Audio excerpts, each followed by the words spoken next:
Assalamualaikum warahmatullahi wabarakatuh.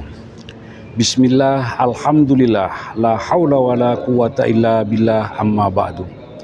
Jamaah Masjid At-Taqwa Polda Bali yang saya hormati dan yang saya muliakan. Malam tadi merupakan malam pertama daripada turunnya malam-malam Lailatul Qadar.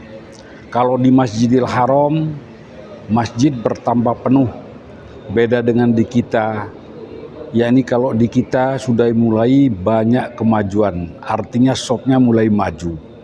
Padahal dalam malam-malam ini adalah merupakan salah satu malam yang penuh dengan keberkahan yang diberikan oleh Allah Subhanahu wa Ta'ala. Sehingga pada malam hari ini saya akan mengkaji tentang nilai-nilai malam Lailatul Qadar. Kenapa? Karena Lailatul Qadar merupakan salah satu strategi dalam rangka meningkatkan iman dan ketakwaan kepada Allah. Nilai-nilai Lailatul Qadar saya bagi menjadi 3. Pertama, perjalanan untuk menjaga iman. Pertanyaannya, kenapa sih kok mau-maunya di tengah malam diperintah untuk berjaga-jaga dan mengurangi tidur? Banyak merapat ke masjid. Apa yang kita cari? Jawabannya karena ingin mempertahankan iman kepada Allah dengan balasan khairun min alfisyahr, yakni lebih baik ibadah semalam itu daripada ibadah 1000 bulan. Rasulullah Shallallahu Alaihi Wasallam bersabda, Inna dunya bahrun amik. Sesungguhnya dunia ini diibaratkan oleh Nabi seperti lautan yang sangat dalam. Kategori kopi hana sungkathirun, banyak manusia yang tenggelam dalam lautan dunia itu. Agar manusia tidak tenggelam, solusinya kata Nabi, faj'al safinataka fiha taqwallah.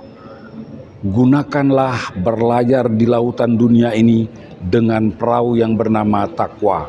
Contohnya di malam-malam Lailatul Qadar, hendaknya mari kita tingkatkan dengan menggunakan perahu malam Lailatul Qadar. Sehingga beliau sangat dicintai oleh umat. Kenapa? Karena beliau dalam teknik berdakwahnya beliau menggunakan 3 hal. Yang pertama adalah ilmu. Ilmu membuat hidup manusia menjadi mudah.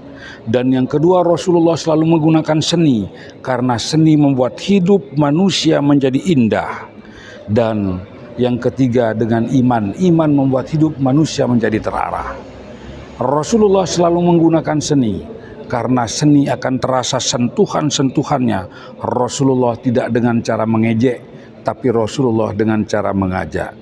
Sehingga semua umat kepada Rasulullah mendengar ayat terakhir, al-yauma akmaltu lakum dinakum wa atmamtu alaikum nikmati wa raditu lakumul islam madinah. Nangis semua karena saking cintanya kepada Rasulullah. Perasaan cinta akan ditinggalkan oleh Rasul itu luar biasa yang terjadi pada umat.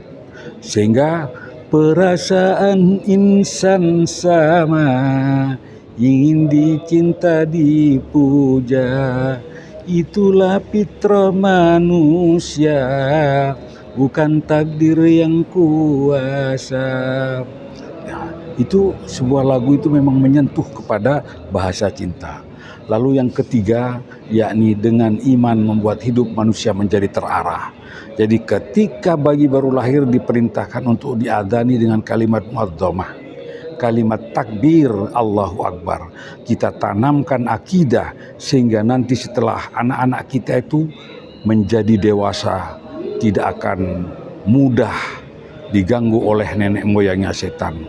Ketika orang tuanya meninggal dunia, maka kalau misalnya anaknya polisi atau tentara, betapa hati takkan pilu, telah gugur pahlawanku.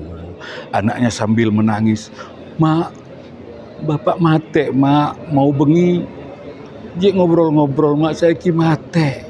Tapi dengan membaca surah Yasin, lalu didoakan orang tuanya, dihantarkan ke kubur. Maka itulah salah satu contoh penanaman akidah terhadap anak-anak kita. untuk bisa mendoakan orang tua sampai mengantarkan terakhir di liang kubur. Yang kedua, perlunya pahala Lailatul Qadar, yakni untuk meningkatkan iman dan mengimbangi hawa nafsu. Karena Allah menciptakan malaikat hanya diberikan akal, Allah menciptakan yang namanya hewan hanya diberikan nafsu, dan manusia yang diberikan kedua-duanya, sehingga manusialah yang bisa memilah dan memilih. Terakhir, dengan iman mengimbangi temperatur batin manusia. Maka manusia hanya wajib berusaha, tidak wajib jadi orang kaya. Sayyidina Ali, menantu Nabi, masih bekerja, masih berusaha. Apalagi seperti kita, jamaah kita misalnya ada yang namanya Sayyidina Taufik, Sayyidina Anas. Ini wajib juga bekerja, tapi tidak wajib jadi orang kaya. Karena itu adalah hak prerogatif daripada Allah Subhanahu wa Ta'ala. Sehingga Allah kalau punya mau, Siti Maryam tanpa suami bisa hamil dan bisa melahirkan seorang anak laki-laki, jadi nabi lagi yang bernama Nabi Isa alaihissalam. Idza arada syai'an ayyakula lahu kum fayakun. Kalau Allah mau, apa saja bisa terjadi. Demikian wal afu minkum. Assalamualaikum warahmatullahi wabarakatuh.